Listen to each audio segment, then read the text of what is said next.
नमस्कार, जनप्रवास सुपरफास्ट में आपका स्वागत है। मैं हूं हेमेंद्र सिंह। एक नजर डालते हैं आज की सुर्खियों पर। डीआरडीओ ने सोमवार को टारपीडो SMART के सुपरसोनिक मिसाइल असिस्टेड रिलीज का सफलतापूर्वक परीक्षण किया है।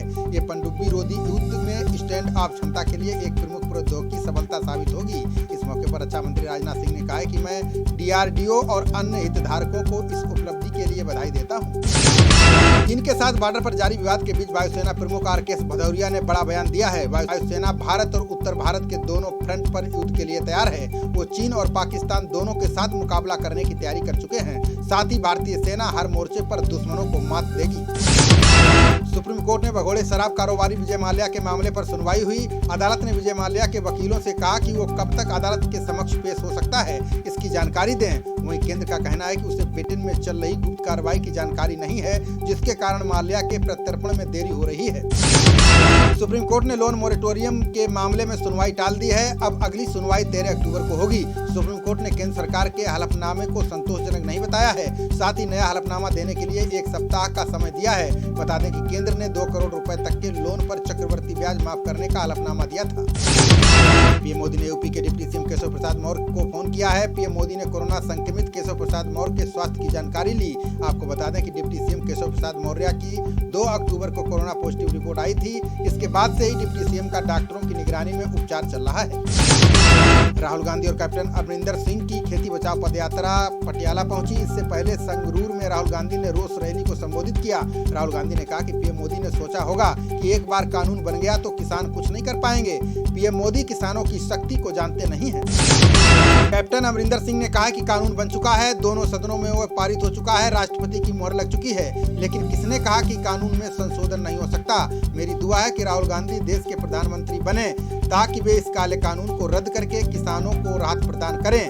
कानून बदलने के लिए कोशिश करने की जरूरत है। यूपी सरकार ने जन सेवा केंद्रों पर बड़ा ऐलान किया है। सीएम योगी ने कहा है कि यूपी में 1,50,000 नए जन सेवा केंद्र खोले जाएंगे। इससे यूपी में प्रत्यक्ष और अप्रत्यक्ष तौर पर 3 से 4.5 लाख लोगों को रोजगार मिलेगा। सीएम ने कहा है कि यूपी सरकार जन सेवा केंद्र संचालकों को प्रति ट्रांजैक्शन 4 रुपए की जगह अब 11 रुपए देगी। केंद्रीय स्वास्थ्य मंत्री डॉक्टर हर्षवर्धन ने प्रयागराज के मोतीलाल नेहरू मेडिकल कॉलेज में सुपर स्पेशलिटी ब्लॉक का उद्घाटन किया। हर्षवर्धन ने इसका उद्घाटन डिजिटल माध्यम से किया। इस मौके पर सीएम योगी भी डिजिटली मौजूद रहे। हर्षवर्धन ने कहा कि 220 बेड वाली सुविधा का अस्पताल शुरू हो गया है। अब यहाँ के लोगों का समुचित इलाज हो पाएगा। कश्मीर के पंपोर इलाके में सीआरपीएफ पर दहशतगर्दों ने हमला किया है। इस हमले में सीआरपीएफ के 2 जवान शहीद हो गए हैं, जबकि 3 जवान घायल हो गए हैं। घायल जवानों को अस्पताल में भर्ती कराया गया है। वहीं वारदात को अंजाम देने वाले पंपोर में छिपे हुए हैं। सुरक्षा बलों ने सर्च ऑपरेशन शुरू कर दिया है। बिहार चुनाव को लेकर सीएम नीतीश कुमार ने बड़ा ऐलान किया है। सीएम नीतीश ने कहा है कि जनता दल यूनाइटेड ने फैसला किया है कि बिहार चुनाव में दागियों को टिकट नहीं दिया जाएगा। इसके अलावा पार्टी के मौजूदा दागी विधायकों का भी टिकट कटेगा। हालांकि कई दबंग लोग और विधायक जेडीयू से टिकट के लिए सेटिंग कर रहे हैं। उत्तराखंड की देवभूमि घूमने जाने वालों को त्रिवेंद्र सरकार बड़ी राहत देने जा रही है। सीएम त्रिवेंद्र ने कहा है कि देश के कई शहरों से उत्तराखंड के लिए अनलॉक 5 में आवागमन सुगम किया जाएगा। इसमें अंतर्राज्यीय शहरों से ट्रेन, बस और फ्लाइट की आवाजाही शुरू की जाएगी। मुंबई पुलिस ने सुशांत सिंह राजपूत केस में अपनी चुप्पी तोड़ दी है। मुंबई पुलिस कमिश्नर परमवीर सिंह ने कहा है कि सुशांत केस में मुंबई पुलिस के खिलाफ झूठा कैंपेन चलाया गया। इस दौरान मुंबई पुलिस को बदनाम करने की पूरी कोशिश की गई, जबकि मुंबई पुलिस की जांच रिपोर्ट पर सुप्रीम कोर्ट भी संतुष्ट नजर आई है।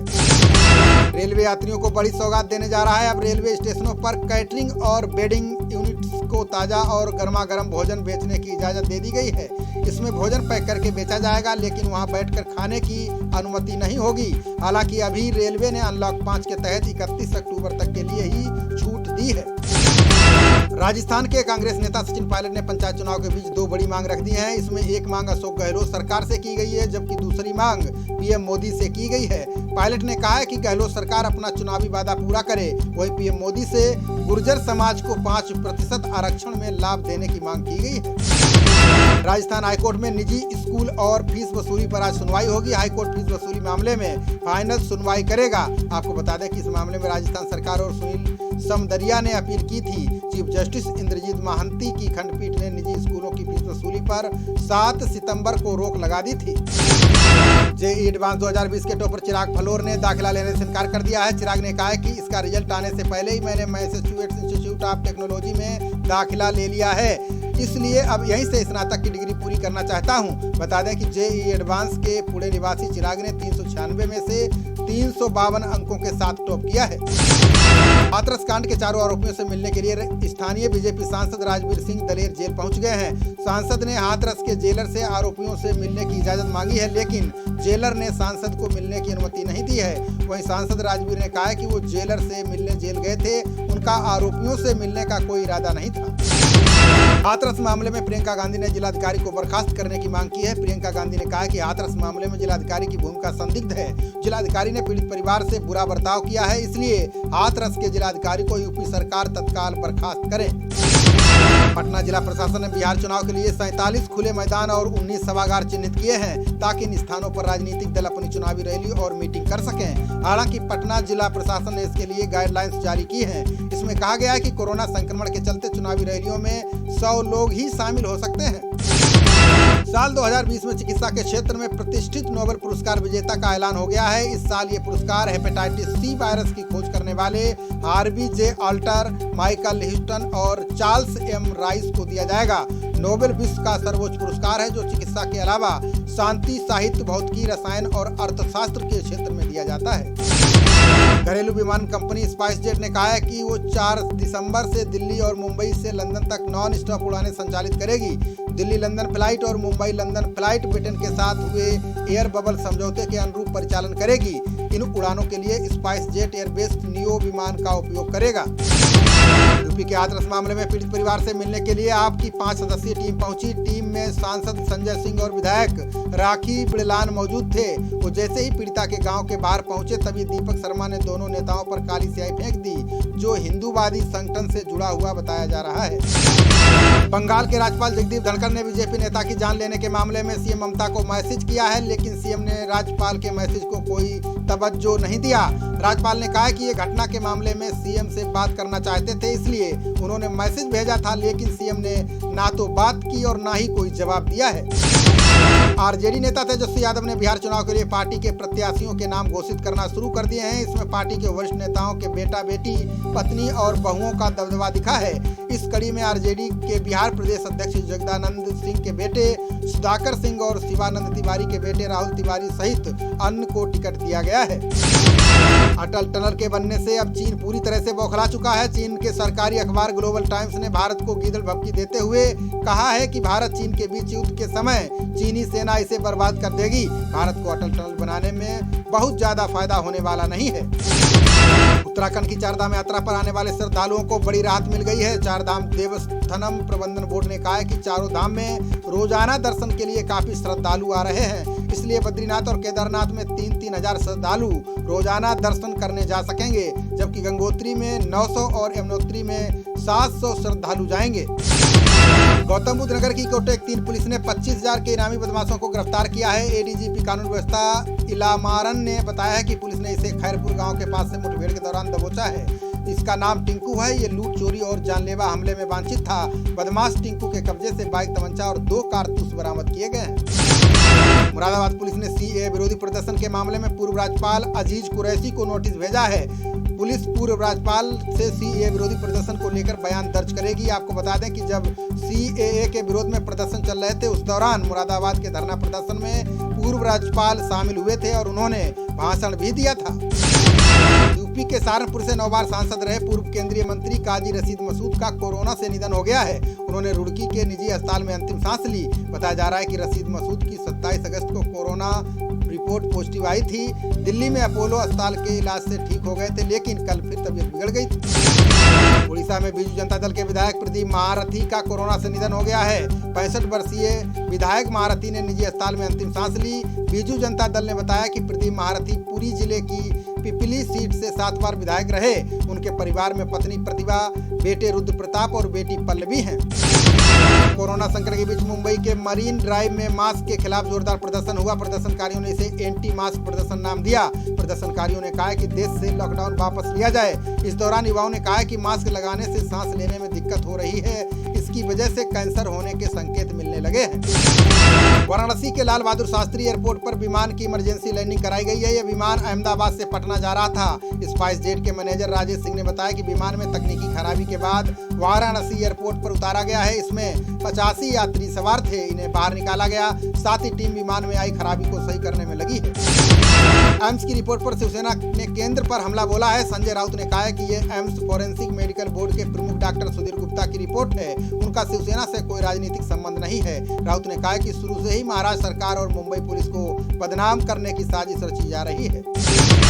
बॉम्बे हाईकोर्ट ने कंगना रनौत के कार्यालय को बीएमसी द्वारा तोड़े जाने के मामले पर अपना आदेश सुरक्षित रख लिया है। कोर्ट को सूचित किया गया है कि सभी संबंधित पक्षों ने अपना लिखित जवाब दायर कर दिया है। बता दें कि कंगना रनौत ने 9 सितंबर को अदालत में बीएमसी के खिलाफ एक याचिका दायर की थी। एफएटीएफ इस महीने होने वाली बैठक में पाकिस्तान की ग्रे सूची पर फैसला कर सकता है। मीडिया रिपोर्ट में ये बात सामने आई है। बता दें कि पेरिस स्थित वैश्विक धन शोधन निगरानी संस्था ने जून 2018 में पाकिस्तान को ग्रे सूची में डाल दिया था। संस्था ने इस्लामाबाद से धन शोधन पर कार्रवाई करने को कहा था। बिहार के बाहुबली और पूर्व सांसद रामा सिंह आरजेडी में शामिल होने जा रहे हैं। रामा सिंह पटना से राबड़ी के आवास पर पहुंचे। यहां तेजस्वी और राबड़ी से मुलाकात की। इसके बाद से ही आरजेडी में जाने की चर्चा तेज हो गई है। बता दें कि रामा सिंह पहले भी आरजेडी में शामिल हो रहे थे, लेकिन रघुवंश प्रसाद सिंह ने विरोध किया था। हाथरस मामले में बीजेपी के राज्यसभा सांसद अनिल जैन ने बयान दिया है। अनिल जैन ने कहा कि हाथरस में आधी रात को बॉडी जलाना गलत है। ये घटना बेहद दुर्भाग्यपूर्ण है। साथ ही बीजेपी सांसद ने कहा कि हाथरस मामले में विपक्ष राजनीति कर रहा है, ये उससे भी ज्यादा दुर्भाग्यपूर्ण है। वायु प्रदूषण के खिलाफ दिल्ली सरकार ने प्रदूषण के विरुद्ध अभियान शुरू करने की घोषणा की है। इसकी जानकारी अरविंद केजरीवाल ने दी है। उन्होंने कहा है कि इस अभियान के दौरान दिल्ली के सभी किसानों के खेतों में बायो डिकम्पोजर घोल छिड़का जाएगा। पराली के डंठल गल जाएंगे। राजधानी में बड़े पैमाने पर एंटी स्मोक गन लगाई जाएंगी। केंद्रीय कृषि मंत्री नरेंद्र सिंह तोमर ने कांग्रेस को विकास विरोधी बताया। उन्होंने कहा कि भाजपा चंबल के विकास के लिए प्रतिबद्ध है। उन्होंने कहा कि राजीव गांधी जब प्रधानमंत्री थे तब उन्होंने मुरैना क्षेत्र में पिनाड पुल का शिलान्यास किया था। पुल अब तक पूरा नहीं हो सका है। भाजपा सांसद छेदी पासवान ने रोहतास में लोगों को संबोधित किया। उन्होंने कहा कि महागठबंधन बिखरने के लिए ही बना था, उसकी परिणति देखने को सामने मिल रही है। उन्होंने डिहरी में कहा कि ये चुनाव 15 साल के कुशासन तथा 15 साल के सुशासन के बीच होने जा रहा है। बिजनौर में जयंत चौधरी पर लाठीचार्ज को लेकर आलोद कार्यकर्ताओं ने प्रदर्शन किया। आरएलडी कार्यकर्ताओं ने शहर में जुलूस निकालकर प्रदेश सरकार के खिलाफ जमकर नारेबाजी की और प्रदर्शन किया। जिला अध्यक्ष राहुल चौधरी ने कहा कि पुलिस और प्रशासन लोगों का उत्पीड़न कर रही है। रालोद इसके खिलाफ संघर्ष जारी रखेगी। हरदोई में मिशन आत्मसंतुष्टि ने कैंडल मार्च निकाला। समाजसेवी राजवर्धन सिंह राजू ने दोषियों के लिए फांसी की मांग की है। उन्होंने कहा कि इस तरह के चंद गंदे लोग पूरे समाज को दूषित करने का कार्य करते हैं। इन्हें किसी भी हाल में नहीं बख्शा जाना चाहिए। भाजपा प्रदेश उपाध्यक्ष सुरेंद्र नागर बिजनौर पहुंचे। उन्होंने कहा कि कृषि कानून किसानों के हित में लाए गए हैं। उन्होंने कहा कि कृषि बिल को लेकर विपक्ष देश के किसानों को गुमराह कर रहा है। किसान अपनी फसल को अपने ही प्रदेश में बेच सकता है। केंद्रीय अल्पसंख्यक कार्य मंत्री मुख्तार अब्बास नकवी 3 दिन के दौरे पर रामपुर पहुंचे। वे रामपुर, बरेली, मुरादाबाद में किसान चौपाल करेंगे। आज नकवी ट्रैक्टर चलाकर किसान चौपाल पहुंचे। यहाँ उन्होंने कहा कि हाथरस मामले में गुनहगारों को बख्शा नहीं जाएगा। राष्ट्रीय मजदूर किसान संगठन के राष्ट्रीय अध्यक्ष बीएन सिंह बाराबंकी पहुंचे। उन्होंने कहा कि कृषि कानून पूरी तरह से किसान विरोधी है। हम लोग इसका विरोध कर रहे हैं। कई जगहों पर विरोध प्रदर्शन भी किया गया। उन्होंने कहा कि सुशांत सिंह राजपूत मामले की सीबीआई जांच हो रही है। किसानों के मामले में ऐसा क्यों नहीं हो रहा है। मणिपुर में 3 विधानसभा सीटों पर 7 नवंबर को उपचुनाव होगा। आयोग की आज की घोषणा के बाद मणिपुर में उपचुनाव वाली सीटों की संख्या 5 हो गई है। राज्य में संबंधित सभी सीटों पर 7 नवंबर को उपचुनाव होगा। बिहार विधानसभा चुनाव की मतगणना के साथ ही मणिपुर की इन सीटों के उपचुनाव की मतगणना भी 10 नवंबर को होगी। सरकार देश भर में पीपी के जरिए चिड़ियाघरों में सुधार लाएगी। पर्यावरण मंत्री प्रकाश जावड़ेकर ने वन्य जीव सप्ताह 2020 के ऑनलाइन कार्यक्रम को संबोधित किया। उन्होंने कहा कि इस योजना के लिए धन आवंटित किया जाएगा। अगले साल बजट सत्र में इसकी घोषणा की जाएगी। आईटी और बैंकिंग शेयरों में तेजी के चलते शेयर बाजारों में सोमवार को बढ़त देखने को मिली। सेंसेक्स 277 अंक चढ़कर बंद हुआ। सेंसेक्स 39,263 के उच्चतम स्तर पर पहुंच गया। वहीं निफ्टी 86 अंक बढ़कर 11,503 पर बंद हुआ।